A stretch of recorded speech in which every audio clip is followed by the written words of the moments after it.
Eshima, votre magazine qui bat au rythme de l'actualité. Retrouvez la nouvelle édition.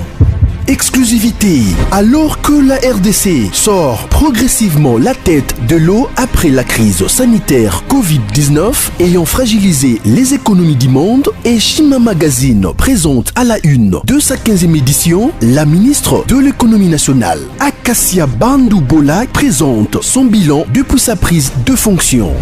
Relance économique, Acacia Bandou-Bola Mbongo donne des signaux forts.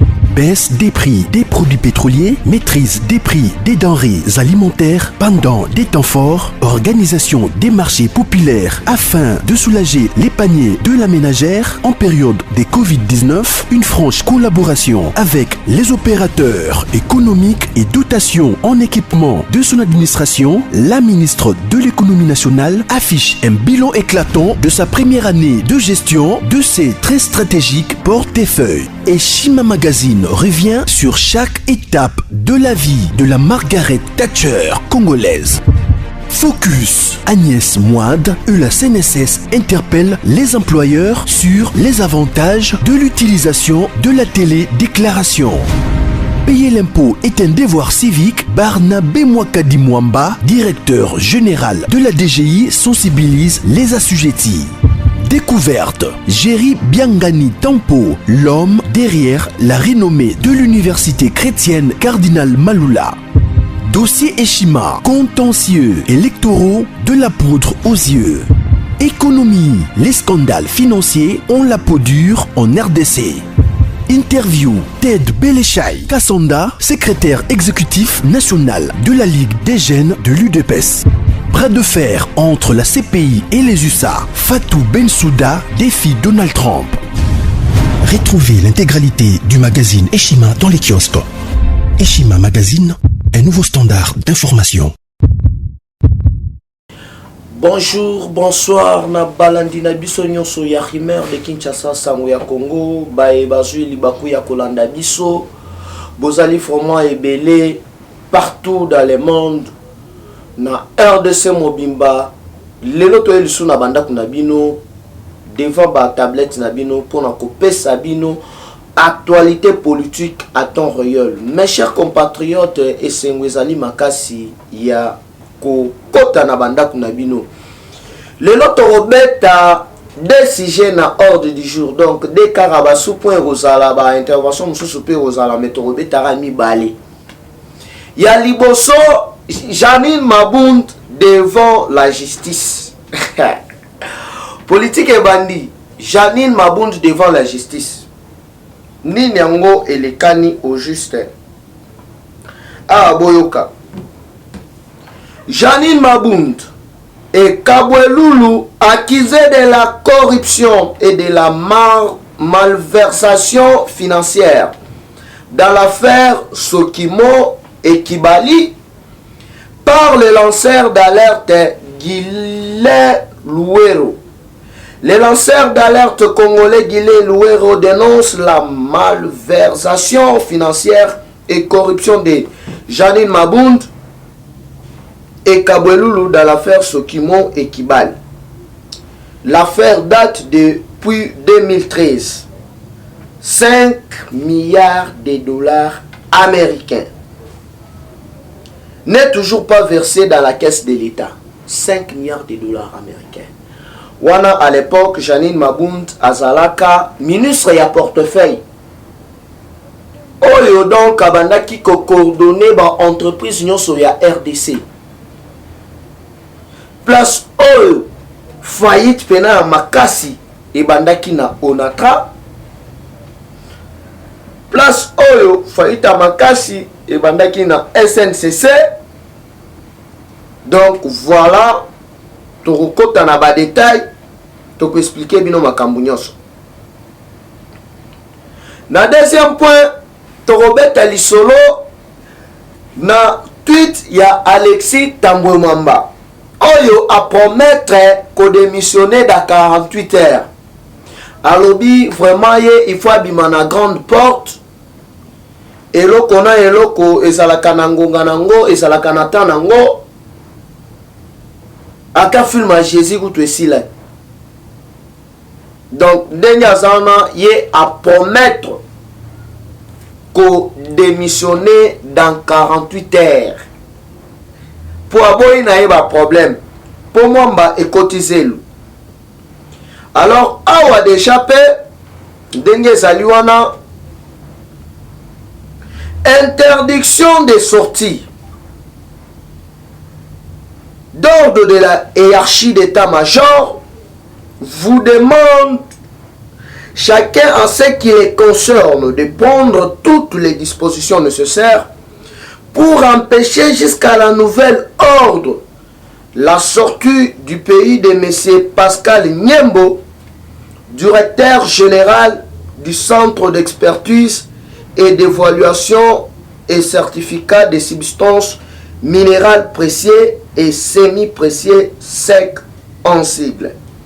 Donc, moi, je suis balobi akobima te ni nyangwezo le kana politique ekomi elengi politique ekomi goût. Toko bete la bino masolo ya Union européenne. Oyo alobi déjà na fin janvier bakoya awa pona ko juger pona ko faire pona ba entendre ya liboso Ilunga Kapeta, ancien général et à garde républicaine, Gabriel Amisi Kumba Tangofort, Ferdinand Ilunga, Célestin Kanyama, John Numbi, Évariste Bochab, Ramazani Shadari, Kalev Moutonde, Akili Mundos, Ferdinand Ilunga, Alex Kanda, Eric Rungorimbere,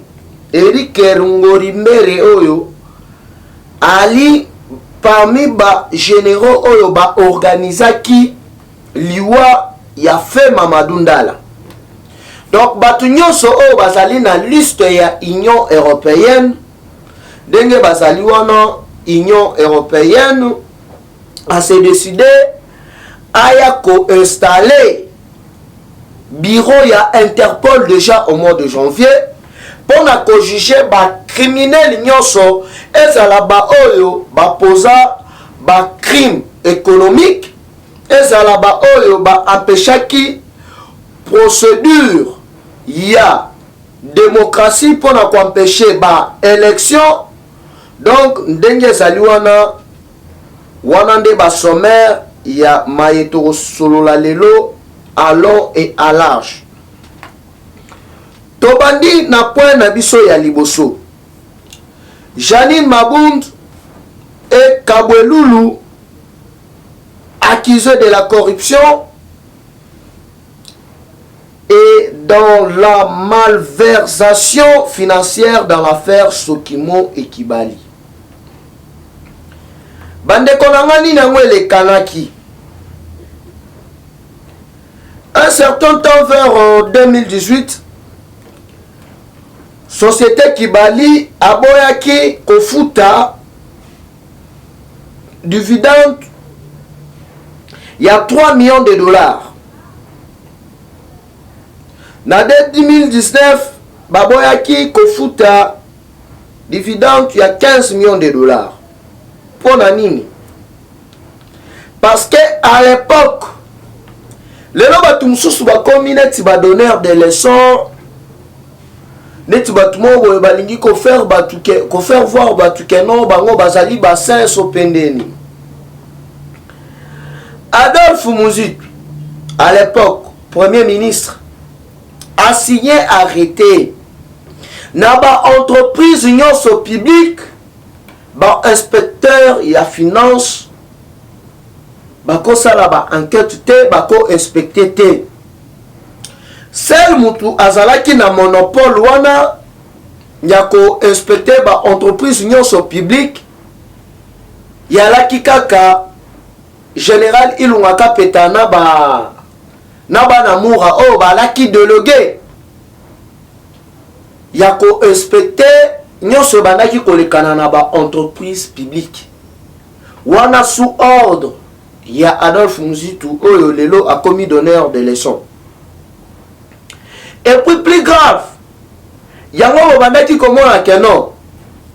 Na ba grande société nyonso stratégique au komona kaka ba garde républicaine babandaki kozala wana. Na secteur ya mine, na secteur ya douane, na secteur ya transport. Donc nyonso wana yalaki façon ya co-organiser détournement na mafia. Oyo bandaki okende na avantage ya Hippolyte Kanambe Kazembere. Toloba o toloba te. Mais pourquoi bolinga vérité te dans son moutoir à lobby vérité o moutoir na sa moutumabe o boye na boye mais non. Vérité bebisa bilamba te. Son moutoir à lobby vérité est-ce que asali mabe? Pour la mokili jamais okosala kano batu nyonso ra balinga yo non. Ata mokonzi na biso mboka. Topona ye, tolinga ye. Mais ça na batu oyo ki lelo banyonga kaka siko konyonga ndeni neza deja bongo mtu na mtu ana étoile na ye. Siko babiso bakoyina biso rapport na vérité kaka solo bila beti ka vérité boyo. Mais Papa Tshisekedi nous a appris ça, la démocratie, c'est dire la vérité en face. Yango bobana mona l'air moko boye ba. Oh, mokonsi boya lobi boye, mokonsi boya parti de pesa lobi boye. Mais on a bakoyebisa la vérité, mais boye ba même moral biso tout na objectif moko to pesa nimbote ta normal. Mais à des fois s'il faut se dire de vérité, il faut koyebisa na la vérité en face. Faut pas qu'on masque vérité. Hein, donc talala. Yango bomona ki keno leur fachi mbala moko toponie apekisaki makambu ya ba garde républicaine na ba entreprise ya l'état. Bokelukani na ba entreprise ya l'état. Bokelukani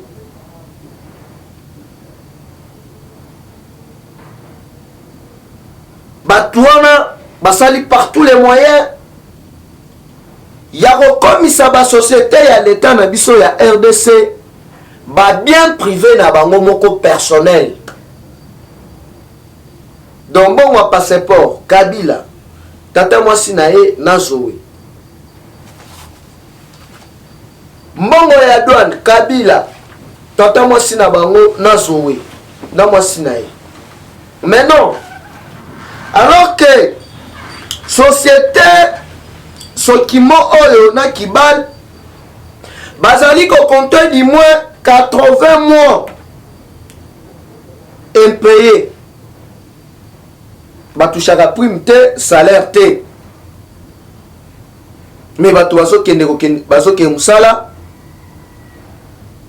Soki mutu alobika boye oteno basala moins grève na ba syndicat bango tout corrompu.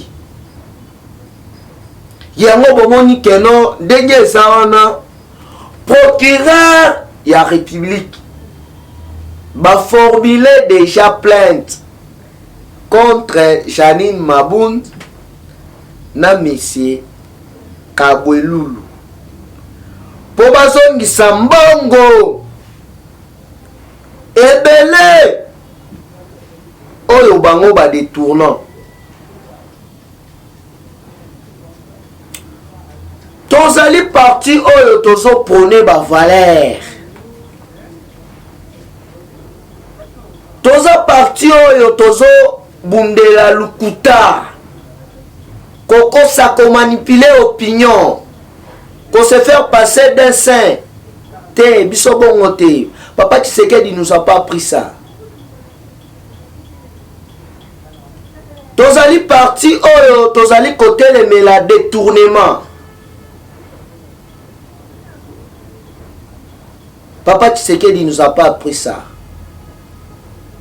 Donc ce qui groupe d'individus moko boye s'imposer na Congo bokomisi Congo ndire eyaki lupangu na bino to propriété na bino moko privé bato mosusu bazali na droit te. Mais non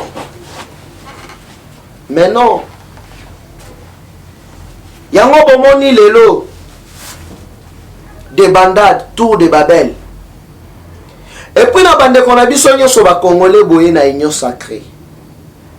Objectif ezali moko ya mboka na biso ekende liboso. Poto yebi ba carte nini ezali kobetama na ngambwana. Mais malgré boye to sangani tozali ensemble botiki masumu boye tozana bino lisu likolo ya lisu. Alors déjà plainte ezali déposé contre Janine Mabund na Kabolulu pour un détournement il y a 5 milliards de dollars.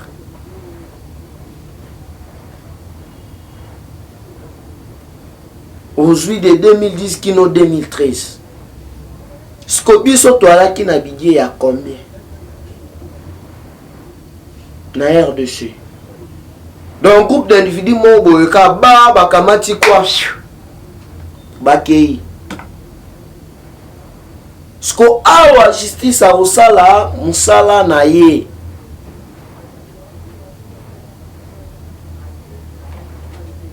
Ba alerte peu déjà ba frontière nyonso Janine Mabund azali na droit ya quitter territoire national te. Il faut justice à sala musala na ye. État de droit te. Politique est combien lingue. Alors avant de compter le deuxième point, il faut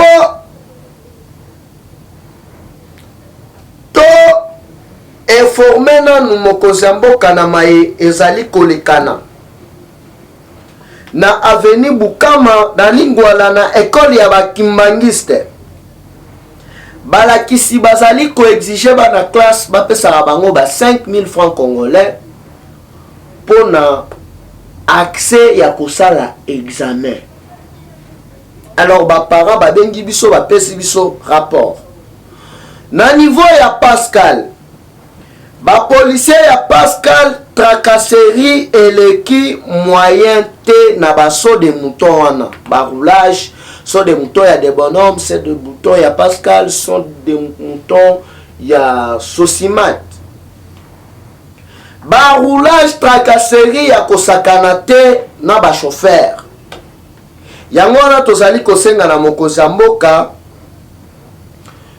avant inauguration officielle ya saut de mouton pour na bandeko o basali na changu parce que babimaka vraiment tongo tokosenga kofongola na saut de mouton na niveau ya des bonhommes ne fût-ce que ata ba moto na ba voiture personnelle et lesquelles na saut de mouton ekiti pour na inviter embouteillage parce que comme il a batu oyo bakoya na sens unique ba moto yeboye ambriema sur ambriema parce les raisons de kanabongo bilanga ya la police soué comme kano mutu aye na dupe na ye po le ka a fini policier mbongo nde aleki alors que de l'autre côté batu mususu il faut ba kende ba misala biso to bataka ba pongi na ba 4 heures. On a dit qu'il y a 4 heures aux risques. Aux pénal risque. Il y a Oye. Au kamati téléphone. Au dindissé on a chaussette. Tinare. Aux élites transport. Pour la rokende repé sa message. Au longwe pe wana. Pour la rokende ko sa réveil patriotique. Au longwe pe wana. Oyena Kagoul parce que tozali la sécurité à malongate. Tiens limité. Éveil patriotique. okamati transport kendako.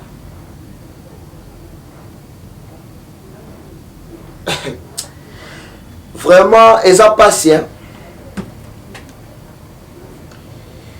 Yangwana, tozali kosenga na mokonzi son excellence chef de l'État avant inauguration officielle so de monto ya de bonhomme misala nyonso esili etikali kaka peinture. Mais dans un premier temps, wana ça n'engage que moi. Na ndenge population kuna babimara vraiment ebele na tongo. Tokosenga opesa ordre na ministre ya transport ba fongola yango na momentanément. Ya keno ba moto na quelque ba mituka iko banda kolekana comme ça eko faciliter embouteillage ça la vraiment makasité. Et puis tokosenga na baso de moto nyoso. Kocha ba inspecteur ba ko banda ko contrôler ba roulage. Parce que trop c'est trop. Ba roulage ba komi ko sala ba makambu moko elengite. Ba roulage ba komi ko sala di n'importe quoi, alors ezali malamu te. Concernant l'école Kimangiste, école Mususu ezali na niveau ya yolo. Oh bazali kosenga batu ba parents ba bongo en complicité na ba syndicat Mususu. Alors tokosenga na gouvernement ya union sacrée oyo biso tozali wana pona kosala ronde to panzani biso nyonso na ba école tout kosonde kosolona na ba élèves kosolona na ba parents. Deuxième point, na point ya liboso tolobaki bien keno kabwelulu na mabundu babengisi bango déjà na justice parce que à l'époque oye alaki ministre ya portefeuille basala ba détournement ebele basala ba décaissement moko boye illégal ba détourna ba mbongo ebele basigna ba arrêté moko boye ya kokomisa ba entreprise nyonso ya l'état ba entreprise privée ya Joseph Kabila. Alors les notoye na ba inspecteur ya finance. Mais mes chers inspecteurs, Papa Gilles Alengeti, ozali kosala musala na yo malamu. Mais bukangalozo dossier wana tisikoyo ezali na niveau nini? Dossier ya go pass na aéroport eza na niveau nini?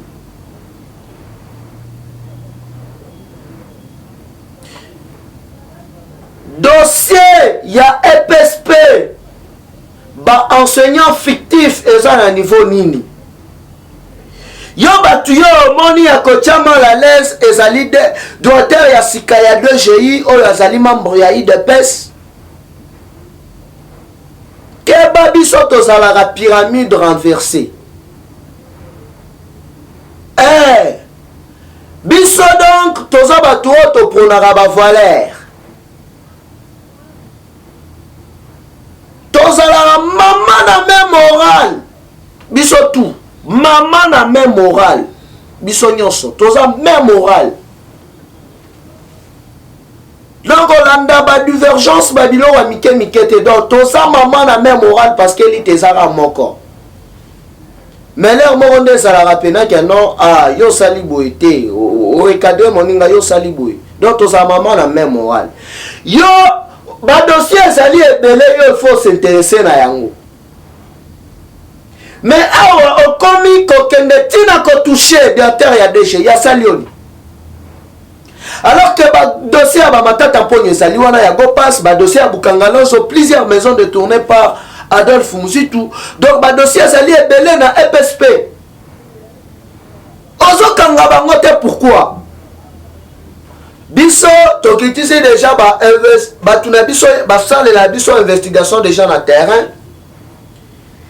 Place oyo tokomona ça ne va pas mais libre gobetama. parce que babiso leur mot baromo ina biso pour la vérité. Mais nazala nga kuna te parce que na vie oko plaire pe na batunyo sauté. Ezan la bateau va se pelara na yo na bateau va se pelara na yo te. Mais ça musala na yo ndenge esengeli. C'est fixer objectif, c'est fixer discipline. Parce que objectif na biso nyonso ezali ko soutenir chef de l'État. Point barre. Moutou a trahir combat ya Tshisekedi azate.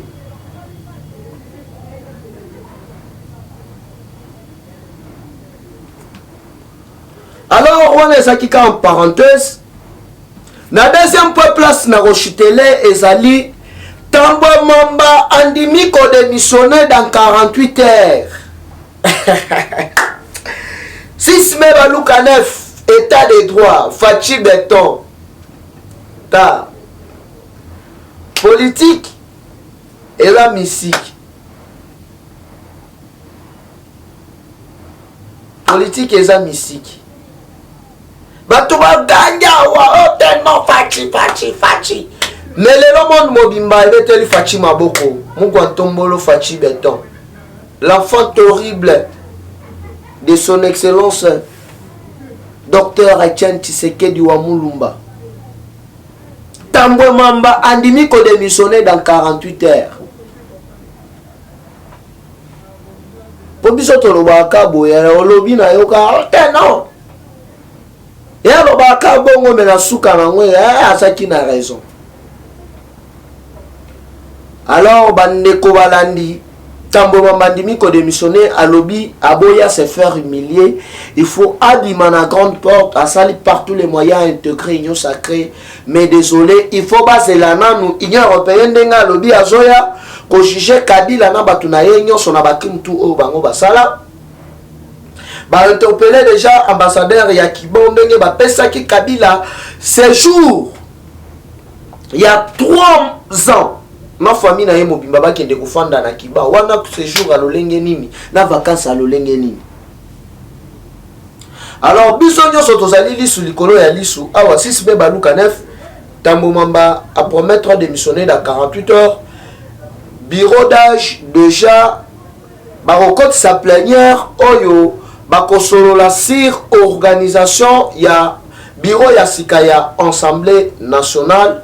Alors, bozalaki vraiment ebele ya kolanda rumeur de Kinshasa sango ya Congo. Bonjour. Bye bye et dans le prochain numéro.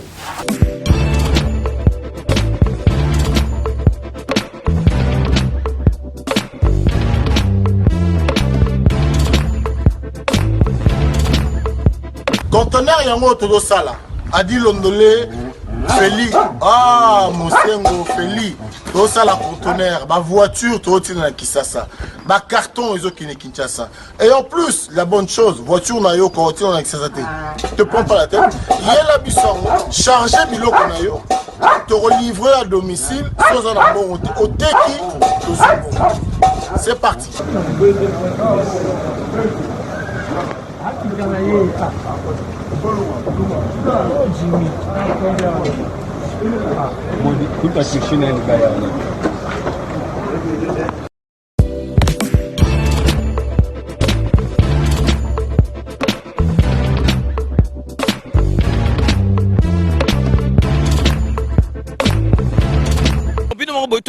Donc, besoin vraiment contact, numéro, ils allaient défiler, bengi, fret maritime, Feli Mosengo, donc, ils allaient à la semaine, donc, on a besoin, il y a 30 cartons seulement.